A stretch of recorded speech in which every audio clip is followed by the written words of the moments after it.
கெட்டி மேளம் சீரியல் நாளைக்கான எபிசோடில் என்ன நடக்க போகுதுன்னு ஒரு சூப்பரான ப்ரோமோ ரிவ்யூ பார்க்கலாம் வாங்க. என்னோட ரிவ்யூ பிடிச்சிருந்தால் லைக் பண்ணுங்கள். மகேஷும் அஞ்சலியும் ஃபோனில் பேசிகிட்டு இருக்காங்க. மகேஷ் அப்படியே ஃபோன் பேசிக்கிட்டே வீட்டுக்கு வந்துடுவார். இது தெரியாமல் அஞ்சலி பேசிகிட்டு இருப்பாங்க. அப்படியே மெல்லமாக டோரை ஓப்பன் பண்ணிக்கிட்டு உள்ளே வராரு. மகேஷை பார்த்ததுமே என்ன நீங்கள் அதுக்குள்ளே வந்துட்டிங்களா அப்படின்னு கேட்க, பின்ன நாம் 2 பேரும் ஃபோன் பேசிகிட்டு இருந்தா நேரம் போகிறதே தெரியல. சரிவா, உனக்கு ஒரு கிஃப்ட் வாங்கிட்டு வந்திருக்கேன் அப்படின்னு அந்த கிஃப்ட்டை அஞ்சலி கிட்டே கொடுக்குறாங்க. என்ன கிஃப்ட் இது அப்படின்னு கேட்க, முதல்ல ஓப்பன் பண்ணி பாரு அப்படின்னு சொல்ல அஞ்சலி ரொம்ப ஆர்வமாக ஓப்பன் பண்ணுறாங்க. ஓப்பன் பண்ணுறதுல அந்த பாக்ஸ் அப்படியே டக்குன்னு கீழே விழுந்துடும். உடனே மகேஷ் அந்த பாக்ஸ் எடுத்து ஒரு ஓரமாக வைக்கிறாரு.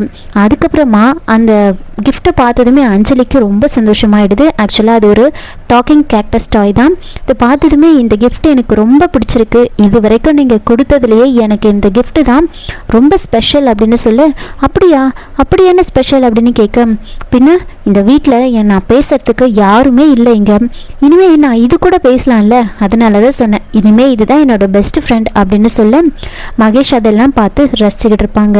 அதுக்கப்புறம் அதை ஆன் பண்ணி முதல்ல மகேஷ் அஞ்சலி ஐ லவ் யூ அப்படின்னு சொல்கிறாங்க. உடனே அஞ்சலி வெக்கப்பட்டுக்கிட்டே ஐ லவ் யூ டூ அப்படின்னு சொல்கிறாங்க. 2 பேரும் அப்படியே ரொமான்டிக்காக பார்த்துட்ருக்காங்க.